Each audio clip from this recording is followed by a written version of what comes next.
Hello everybody, welcome back to another video. If you're new here, welcome to the channel. So this video, I'm going to kind of go over a little bit of everything here. As you saw, I've got the graphics on the front part of the golf cart.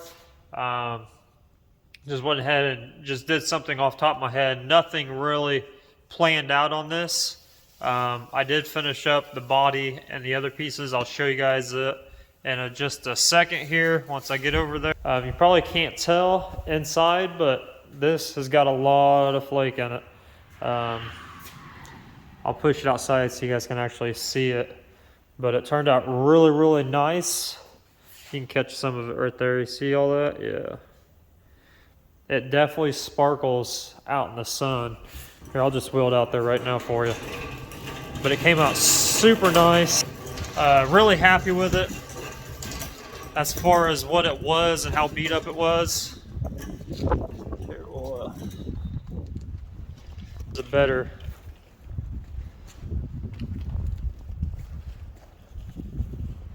It definitely sparkles, which is what we were going for. So came out really nice. Exactly what we were going for here. There's a really nice shot of the back of it. Most of this gets covered. It gets this pack that goes here. It gets wheel flares, so most of it gets covered up. The other pieces are the cobalt, or not cobalt, but oriental blue candy. They are really super bright outside. Here, I'll show you guys. If you guys didn't watch that video before this one of me spraying these parts, go back and watch to see exactly how to spray a true candy. So, but they just, I mean, they're gonna get seen, you know, everywhere they go. They go on there. I mean, this is not the right side, but this thing is just gonna be obnoxiously. They're gonna get noticed for sure. I don't know if he's kind of like more of like a subtle. He's not so much of a bright and loud colored person. So, but this is he wanted to match the wheels, and I'll show you guys the color I was trying to match. And they came out really close. This is the color we were trying to match, and they're pretty dang close to that color. So those are the wheels that are going on that thing. And also we got around to, I did this panel as well. Like I said, if you didn't watch the last video of me candying these parts and doing the airbrush work on this panel, go back and watch it. But I got this re-cleared with the body, and I did the hood for the mini truck as well. It's just I went through with the razor blade and just got all the dirt nibs out of it. So that's why there's a bunch of these scarrings. So I need to sand this totally down, buff it out. But you can kind of see I put their last name. I just kind of ghosted it, just the hair. And that's the same color as these parts. And then the hood for the mini truck came out super, super nice. Again, got razor blade marks where I went through and just got all the dirt nibs out real quick. But I need to pretty much flat sand this and get it all buffed. I'm probably going to wait another day or two before I do that. Let the clear really, really settle. But it came out super awesome.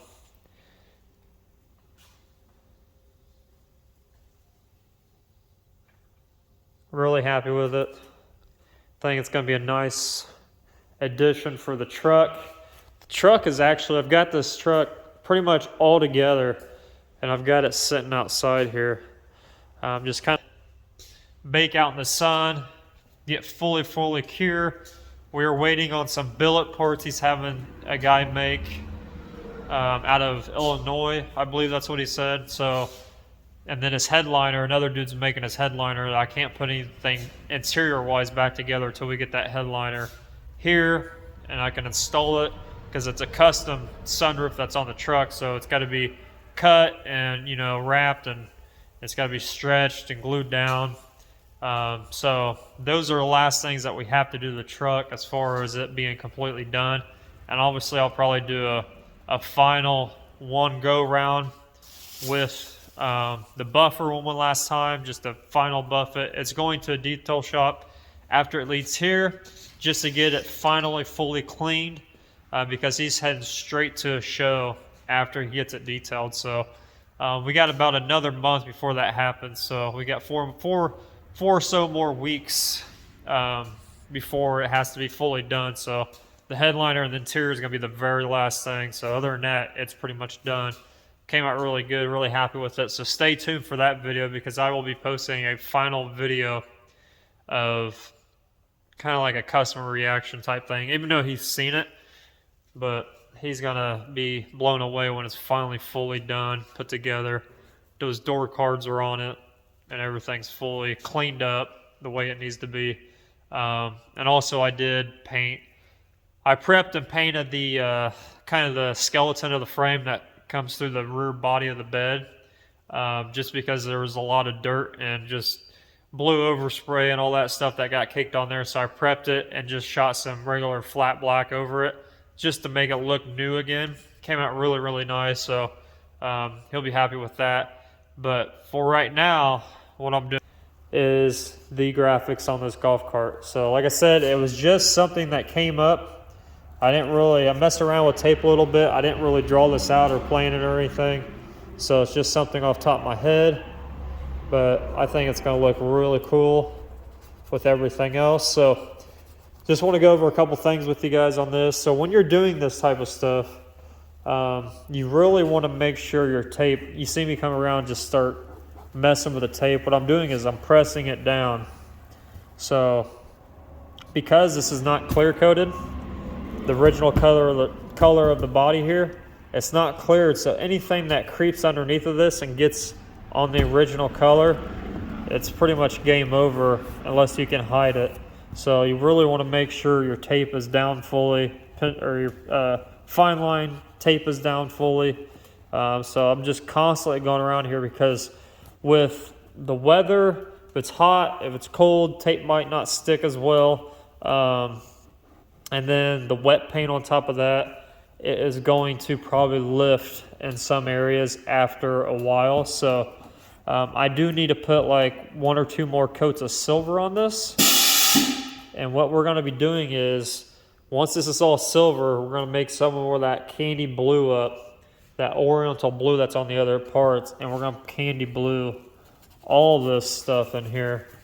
And then we're going to like add a pinstripe to it. It's just going to be really simple, clean. It's nothing too crazy. But yeah, that's what we're going to do. So I'm going to get the gun out, spray another couple coats on this, and then we're going to mix some candy up, get some candy back on this, and get this thing ready to be pinstriped, because I'm going to hand pinstripe all the edges. I'm thinking about going with silver. I think the color of the body, silver, and the blue with everything else, it's going to match really, really well. So that's what we're going to do. So yeah, I mean, there's not much more tips than that as far as what you need to do as far as when you're laying your tape out. The biggest thing I can say is do not stretch it. Just make it lay where it needs to lay without stretching it. That way, it's like a rubber band. If you stretch a rubber band and you let go of it, it goes back to its normal shape. Tape does the same thing, especially fine lines, so you do not want to stretch it. You just want to kind of lay it. And then just follow your curves and everything. Make sure they're all right and correct.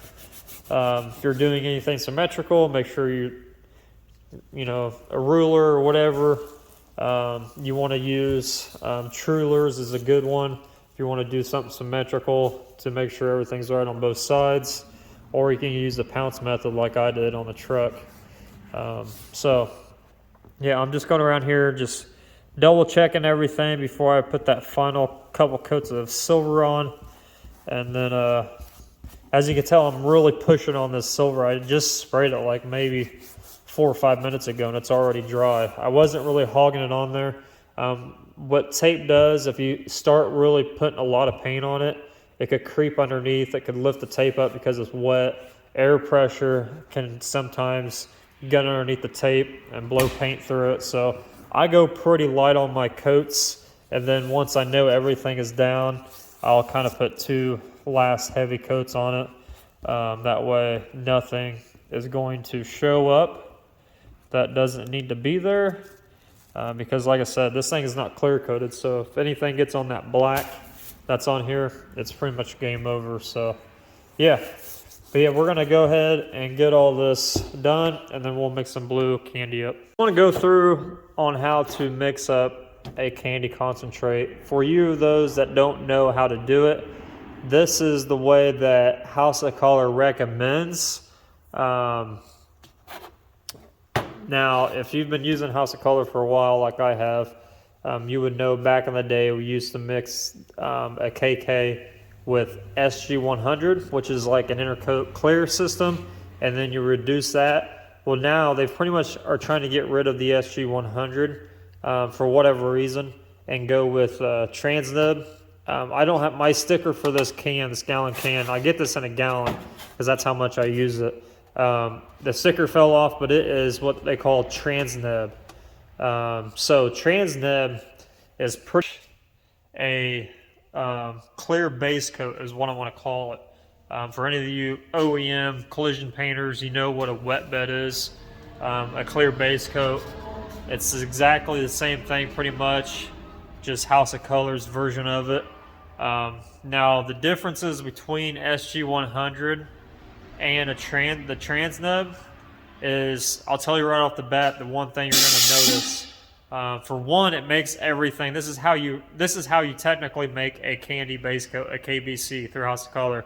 You would do this, and then you would add your FX pack, whatever you want to add in there, whatever color you're making. You would add that FX to that candy, and then you reduce it, and you have your candy base coat.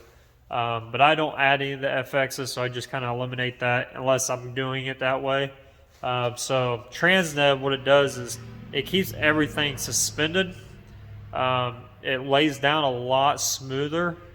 It doesn't make it to where you're going to stripe it unless you're trying really hard to stripe it. It lays it out so nicely that it's a little bit harder to stripe it unless you're really not paying attention. But that's the one thing that I've noticed from going from SG100 back in the day to a Transnib is it lays it out nicer. It actually dries a lot quicker as far as flash times. Now, if you're doing an overall car, there is a different method they want you to do. They want you to put like an activator catalyst in it. I haven't done that for a very long time, but I do that only when I'm doing, if there is no graphics on a car that I'm doing in candy, and the customer just wants a candy paint job, I will do it the catalyst way. And that is just pretty much doing the same method. It does call for, let me break this out for you. I've got a technical manual here, and it'll actually tell you every single thing, what you need to do. So they have a candy carrier is what you're supposed to be using, is what they call it, UKK01. And then there's a catalyst. Let's go to page 25 here, and I will show you how they want you to do a standard KVC mix. So yeah, there is KU152. So you're supposed to put 152 catalyst into it with your candy carrier. Now, like I said, I only do it this way if I'm doing a full over car. And then what you do after that, once it fries, flashes off, then you clear coat it right off the top of that. I haven't done it. I usually don't do all overs like that, especially in my shop, just because of the space, and most people around my area don't want to pay for that, because if you're doing, let's say, like a truck I just did, that I'm currently working on, and it's a full candy job. I mean, you're 15, 18 grand just for a candy job because it's so time consuming. Once you spray that candy on there, you pretty much can't stop, and it's got to be pretty damn near perfect of a spray every time you lay down paint, because once you start spraying that candy, there's no nib in it, there's no nothing.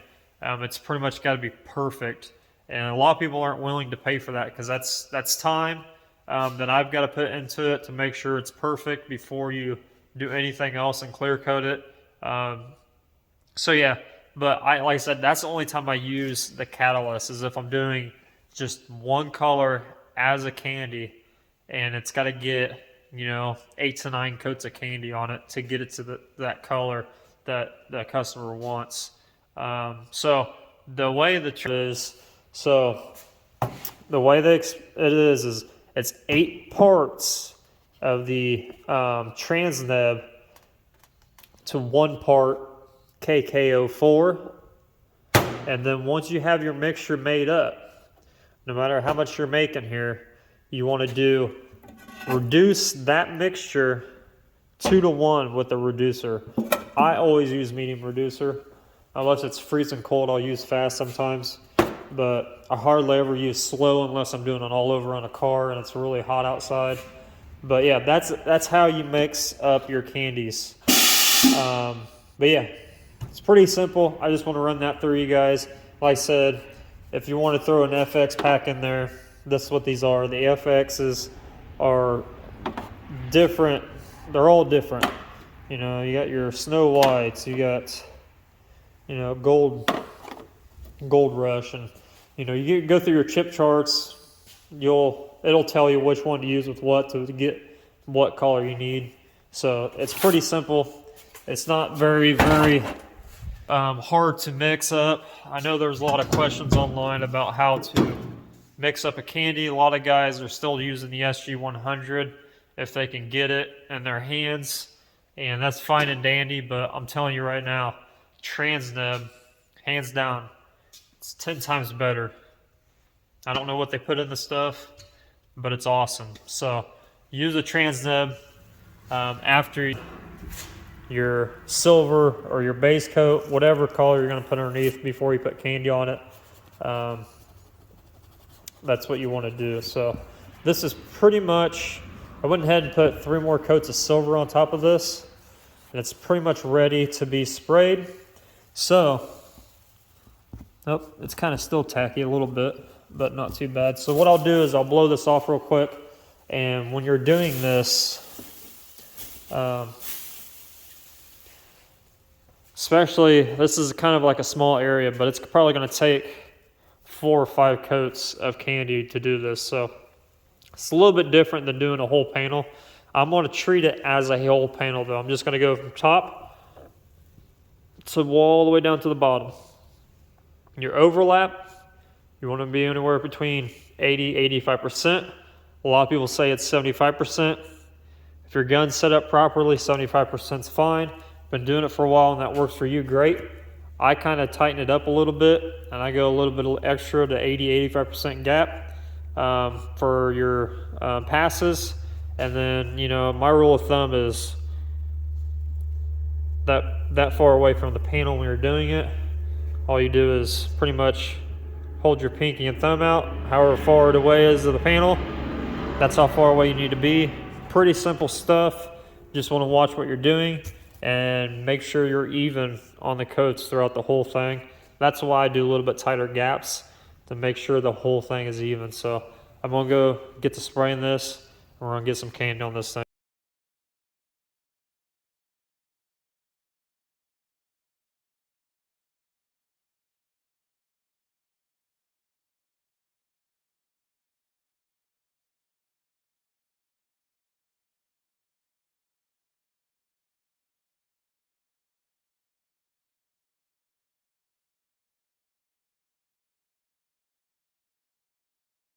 All right, so we got some coverage on it.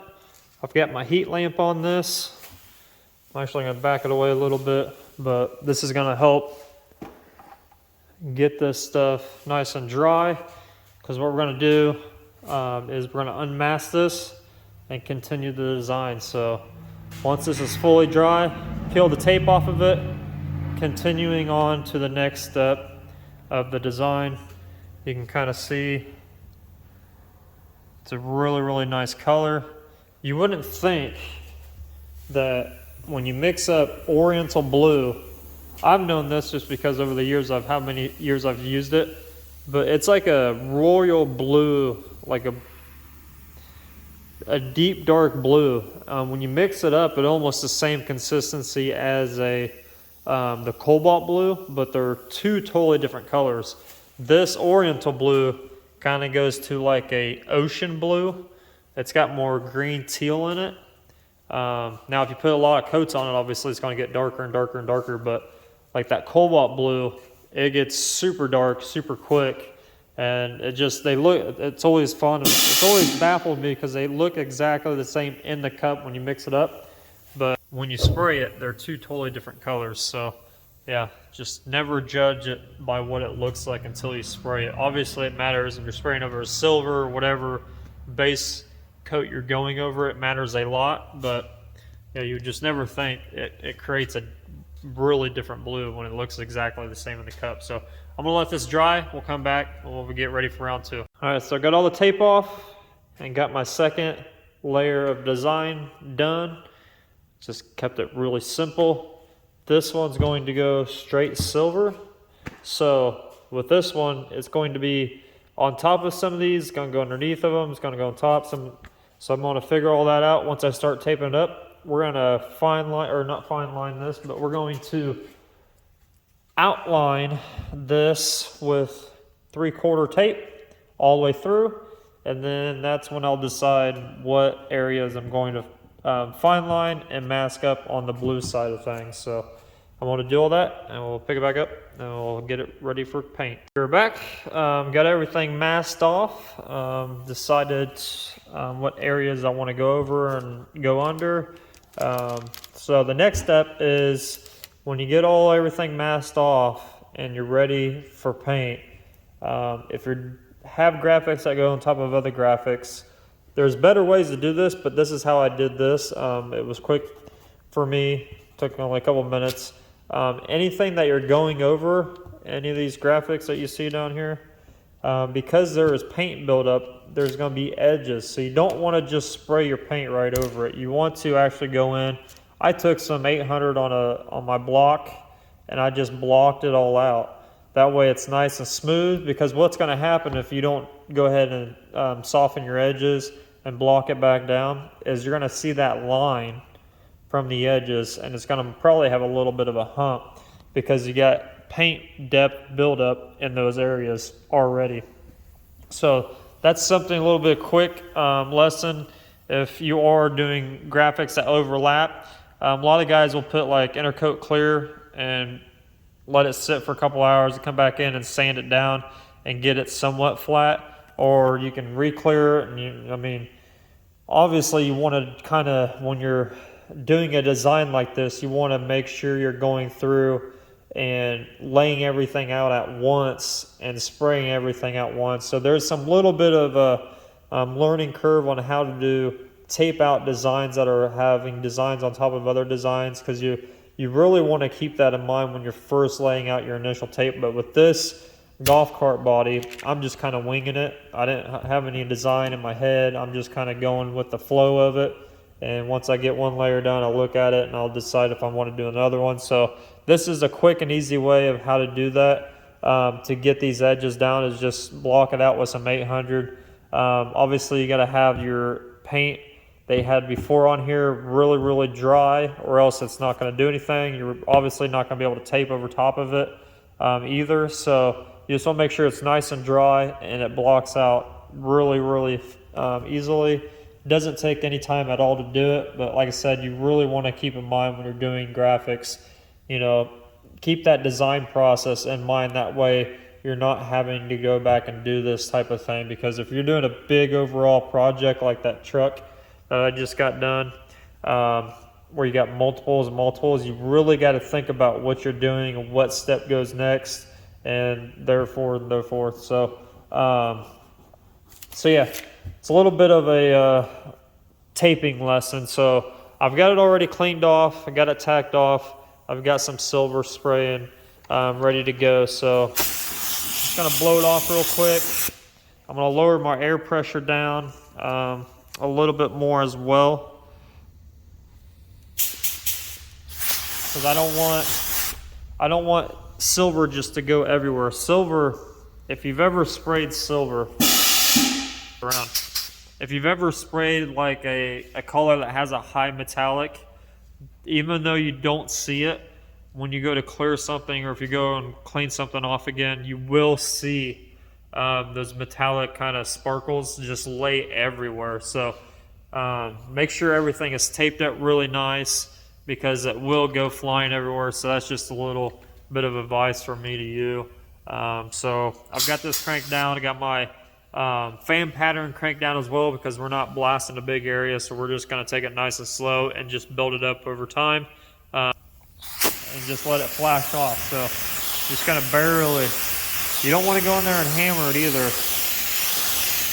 You kind of want it to settle just right on those tape edges and not creep underneath of it. So low air pressure if you're doing a small area, and a small fan pattern.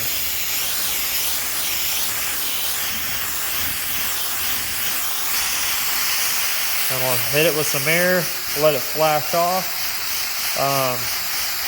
And another thing is, if you're working with candies and you're putting colors over top of each other, intercoat clear or anything that'll seal it off, the better. Since I've already blocked it, we shouldn't have any problems with the blue. But if you do not do something with that candy color that's underneath of what you're spraying, you're going to need to get what we call bleed through, where that candy is going to come through that base coat color that you're spraying. So like I said, since I blocked this, we shouldn't have any problems. So we're just going to let it tack off and keep going. Get all this stuff covered really well.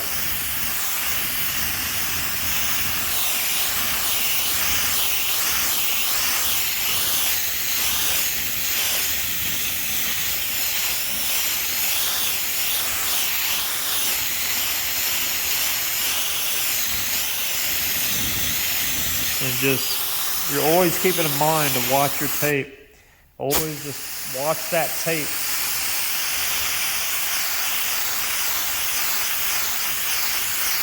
If you need to, because sometimes if you're using a lot of air pressure, kind of like right here what I see it's starting to bubble up here, so I'm just going to stop, and I'm going to just make sure it is down totally.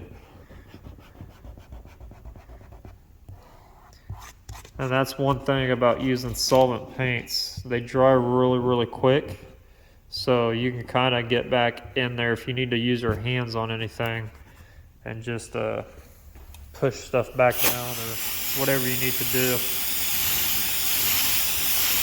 So I'm going to focus on these areas that we had, those graphics, make sure those are really covered.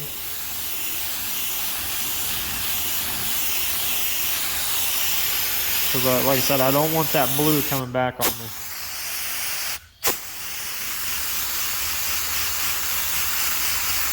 Hit it with some more air.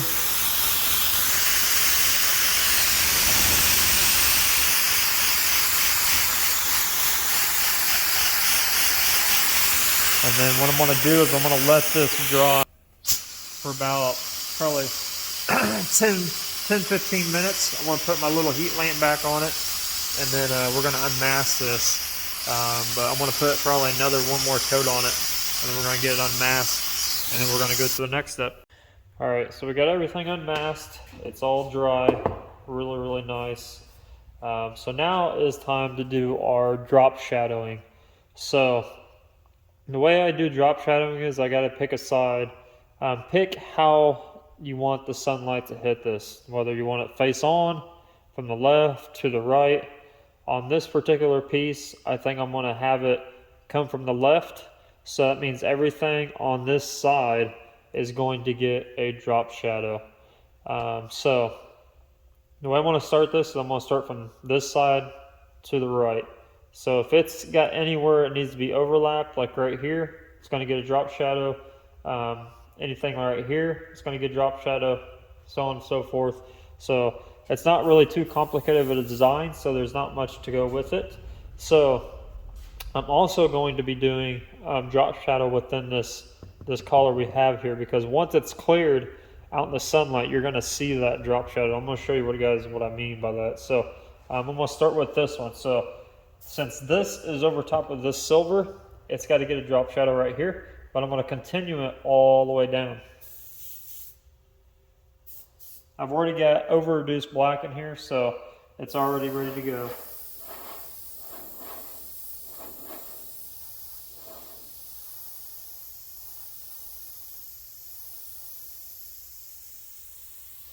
And it don't take much. It's just a little bit goes a long way.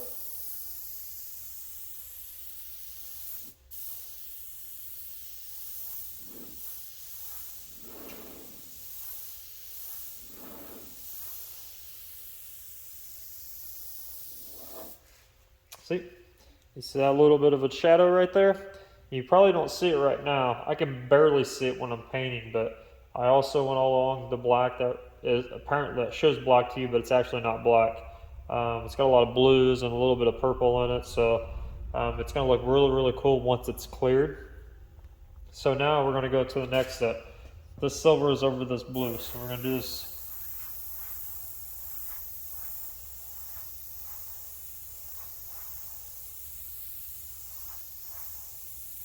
And we kind of just feather edged it a little bit down from there.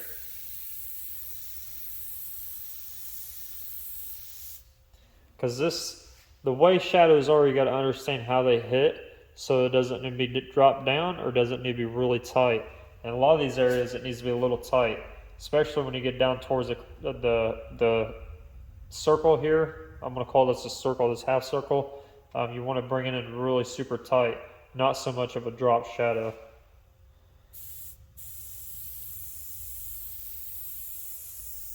See up here on these licks here, it's going to be more of a shadow because it's going to be dropped the way it's coming, the way it's presented itself.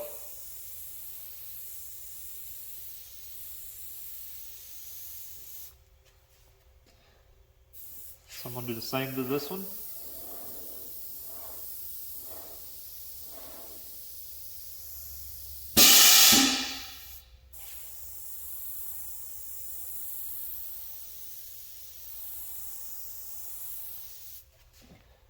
And there's that. So another little bit of crazy thing with this design is I've got this area right here where these kind of overlap each other. So I got to figure out which one's going to be overlapping the other. I've already got it pretty much played out in my head which one I want to do. So what we're going to do here is we're going to get a little bit of tape. I'm going to roll this back here for a minute.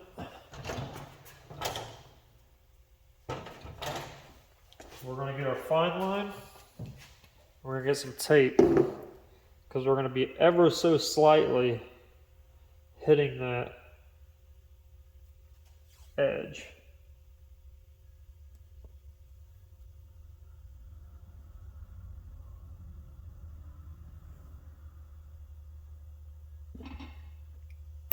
There's that.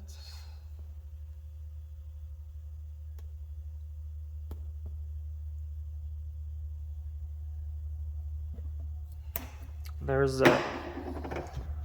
And this is also going to be seen when we pinstripe it. This is another, but for what we're doing right now, we need it to be taped up.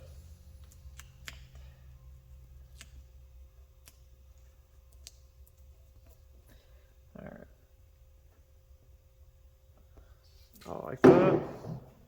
So this one's laying on top of this, so we're going to drop that shadow.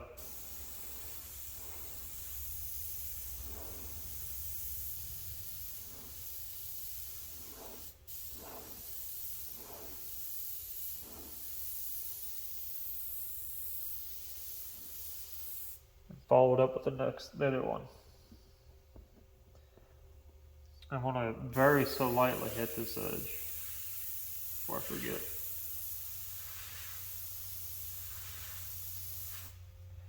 And then peel this off. And you now you can see this one is over top of this one. When I go through and pinstripe this blue is going to get pinstriped silver. So I will do a continue on that part when I pinstripe it silver, and it'll pretty much complete itself. So moving on. Now this right here needs to get a drop shadow with inside of here, so it's going to be really super tight to get inside of here, so you got to get really super close.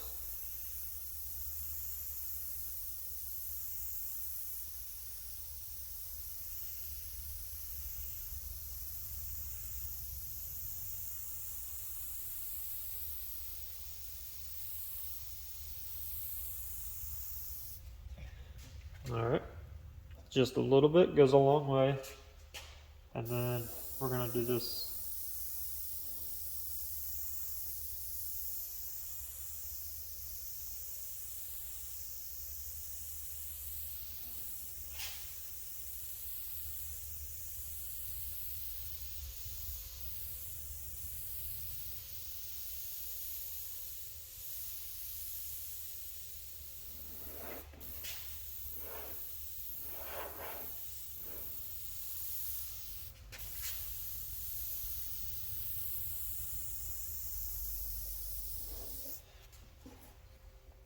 There's that. And we're gonna do the same for these right here. They're just not gonna be so heavy. It's gonna be a little bit.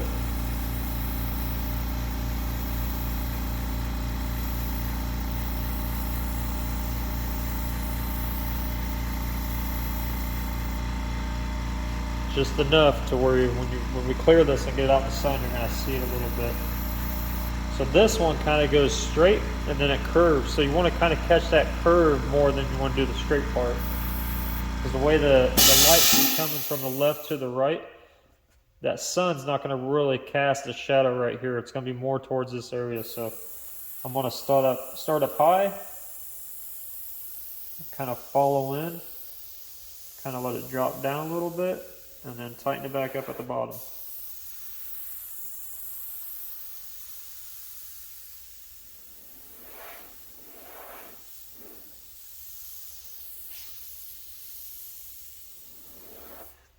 And there's that. So that's pretty much it for drop shadows on this. This one's not so complicated. I'm gonna go ahead and hit these up here, even though you probably won't see them, just because the way the golf cart body goes together.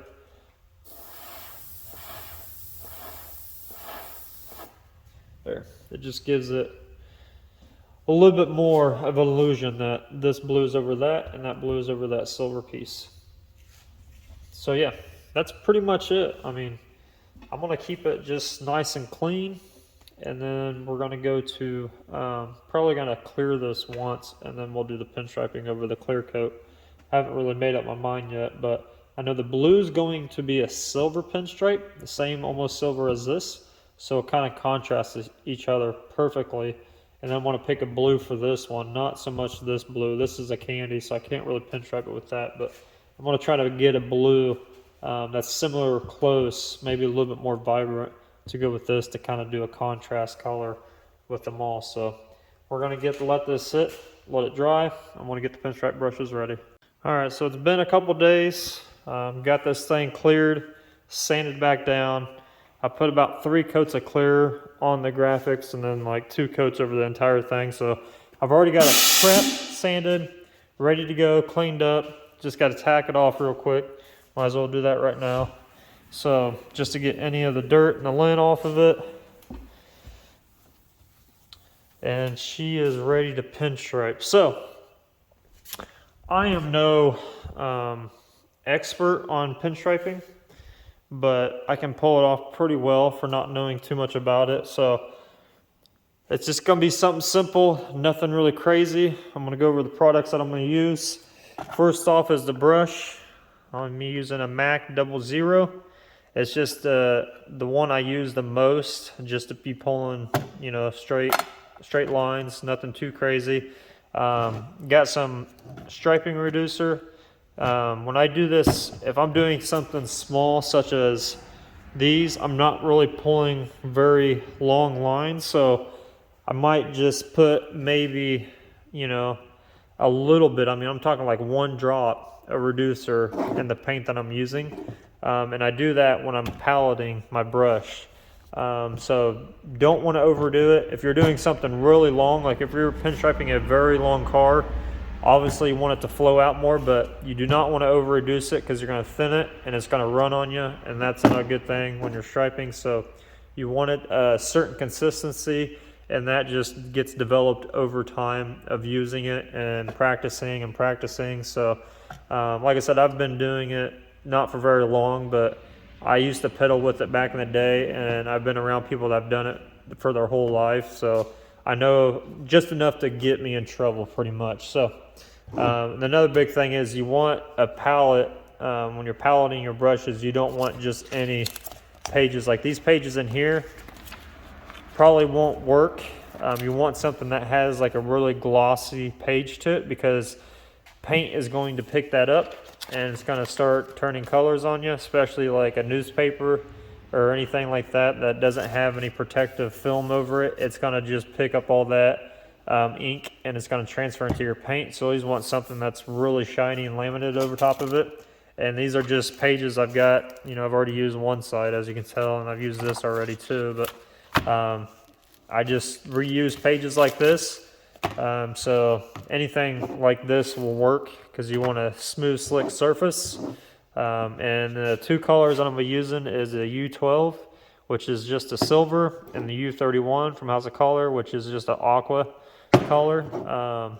So if you're already guessing what I'm going to be doing, the silver is going to be the candy blue, and then I haven't really decided on the silver part if I'm going to actually pinstripe it or leave it by itself the way it is. I'm going to do the candy blue stuff first, and then I'm going to tell, after I get done with the silver, I'm going to step back and look at it and see if I want to put this on there, because this is kind of just a color. It's in the blue family, so I figured it would go well with everything else, but I'm not 100% sold on it yet, so I just kind of wing it and go as I go along. I just, make up things, and I really like the silver the way it is right now, but with the pinstriping on it, it's just probably going to make it look better. So I've got a color picked out for it just in case. So I'm going to go ahead and mix up my stuff, palette my brush, and then we're going to get to pinstriping.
So we got everything pinstriped. Came out really, really nice. I'm super happy with it. And then I went back in, as you saw, with my airbrush, and I just kind of, everything that had a drop shadow, I just put a little bit of drop shadow on those pinstripe marks to make it look like it's part of it. So yeah, that's pretty much it, guys. When I'm pinstriping, I'm not, like I said, I'm not a professional at it. Not yet. I haven't really mastered it, but I do, one thing I do like pinstriping about, or about pinstriping, is that you got to be fully relaxed to be able to, you know, pull long lines, long clean lines. And that's one thing I'm working on, because I'm always used to go, go, go all the time. So that's one of the things I'm really trying to do, is slow down when I'm pinstriping, and I think it'll help me improve a ton with cleaner lines and with the widthness of what I want to do with it. And that's one thing, that's another thing I like to do with my pinstriping, is the line variations of the sizes. I like to constantly change them depending on how the graphic's flowing. And what I mean by that is, like, you see how it gets really skinny and it gets wider, and then it kind of goes back and tapers off to being skinny. That's one thing I love doing, especially on graphics, is to kind of do a different variation of line width everywhere, even though a lot of people might not like it, but I think it gives it just that extra little punch to it, just to give it something that's not one consistent line width throughout the whole thing. And I'll even switch it up on the different graphics, like this one. It's got a little bit thicker, the teal does, than it does on the silver on some spots. And then it's got a little bit more skinnier over here. So I like to just toss it around. I like to kind of just play with it. I'm still learning a lot about pinstriping, but I think it's coming along really, really well. And then I also like to add these little, I don't know what you would call that, but it's kind of like just a, artistically just make it look like it's a graphic and belongs there, rather than just doing clean, solid lines cut off there and here. I always do it on the crossovers and things like that. It just gives, I think it gives it a little bit more of a touch to it, like I said, rather than just having one plain boring line. It kind of gives it kind of like a flair. So let me know what you guys think in the comments. Like I said, I'm not a professional at it, but if you do want to know anything that I know, I might be able to answer it for you, or there might be other people watching these videos that can kind of better explain the process to it. But all I can tell you is that if you've never done anything like this, even airbrushing kind of plays a part of it too as well, because you have to be really, really still with your hand. Like I said, you got to be fully relaxed. You got to be able to breathe, slow down, and just constantly pay attention to what you're doing. So it is kind of, if you've never done something like this, it is kind of like it's frustrating at first. But once you start to slow down and start realizing what the brush is doing for you, you can pull it off. I think anybody can do it. You just got to practice, and you got to teach that steady hand to be able to pull off clean lines. This is not even, like I said, this is, to me, I mean, obviously it's hand pinstriped, and that's what it's called, but a real pinstriper isn't a real pinstriper until he can pull very long lines on cars from one end to the other. Once you do that and you're consistent with it, then, you know, hats off to you. But this type of stuff, I think anybody can do. It's small enough.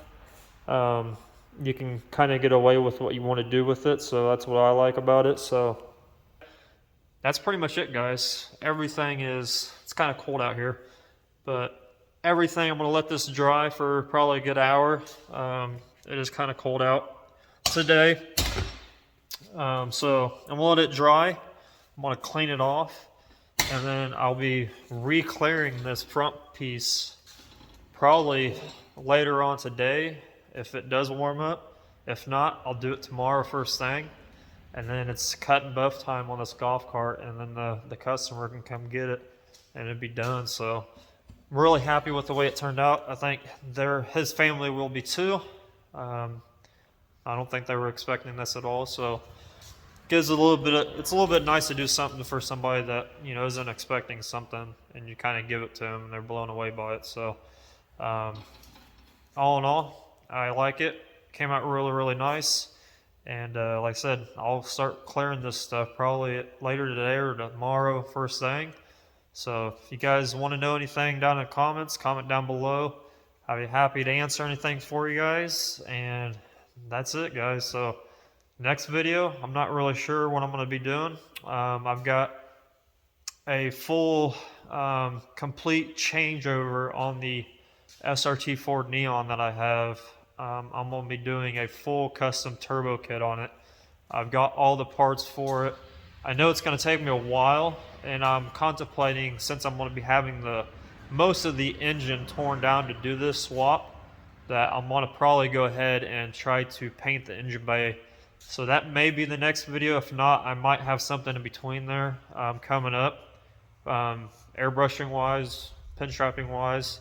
I'm going to be practicing a lot of pinstriping in between my downtimes because I'm constantly trying to practice and better myself pinstriping. So that's the only way you can really do it, is by practicing, and that's one thing I want to work into my schedule on my free time. But like this massive turbo kit I have here, it's a custom one-off. I've even got a custom wiring harness. So everything exhaust wise is changing on that car. So if you guys are interested in watching or seeing some of that and how you do that, comment down below. I'll make a little video on it. But other than that, it's just going to be up in the air of what I post next. So like I said, if you guys want anything as far as something you want to know or something you want to see, comment down below. I'll be happy to help and kind of give you my version of it. So other than that, guys, I appreciate it, and I'll see you on the next one. See ya.